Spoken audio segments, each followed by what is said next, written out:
Imagine getting a red card for covering your mouth, not for fighting, not for diving, just for putting your hand over your lips while arguing with another player.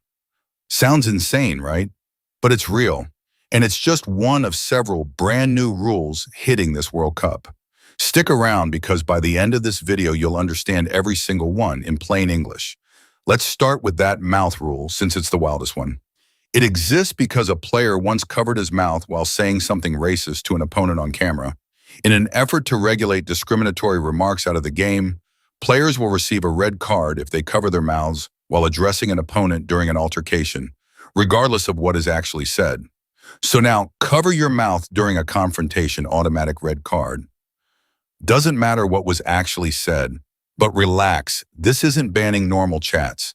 Players can still cover their mouths for friendly conversations where they just don't want their lips read. The rule only fires during arguments. Next, this tournament is bigger than ever.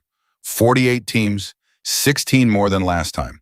That meant FIFA had to bolt on a whole extra knockout round just to fit everyone in the tournament. Has a new format which adds an extra knockout round with 32 teams.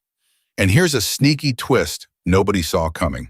For the first time ever, the top 4 ranked teams in the world are kept apart until the semifinals. FIFA weighted the draw to ensure that the 4 highest ranked nations will not be able to meet until the semifinals, should they win their respective groups. Like seeding in tennis, the giants can't accidentally eliminate each other in week 1 anymore.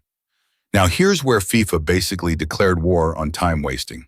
3 changes, all aimed at the same thing: keep the clock moving. First, substitutions.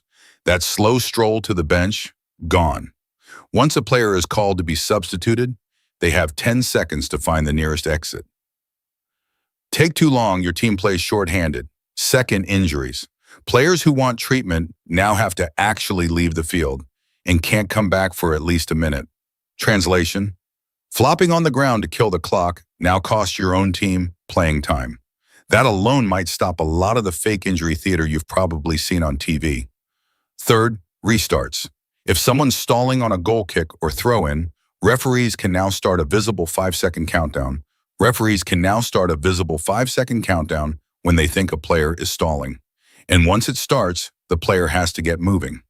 Simple, brutal, effective. Now let's talk technology, because this is the part that'll actually change how games look on your screen. Offside calls used to take forever, with VAR officials manually drawing lines while the whole stadium booed. Not anymore.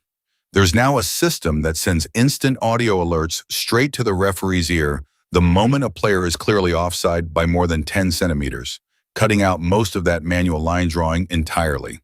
And get this, referees will wear video headsets at eye level, so fans at home can literally see the replay through the referee's own eyes during big decisions.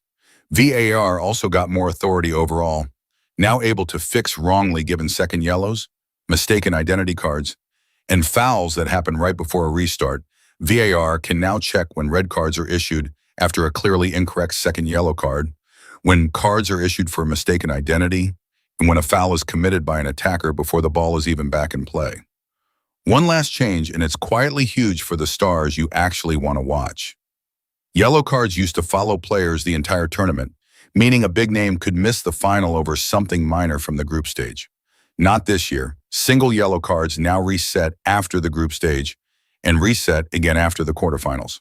Cleaner slate, fewer suspended superstars. So here's the quick recap.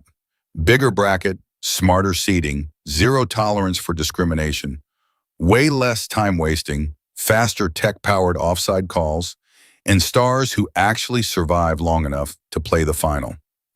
Here's the part that's almost funny. Most fans watching this World Cup won't consciously notice a single one of these rules. They'll just feel like the games are faster, fairer, and less annoying. Now you're one of the few people who actually knows why.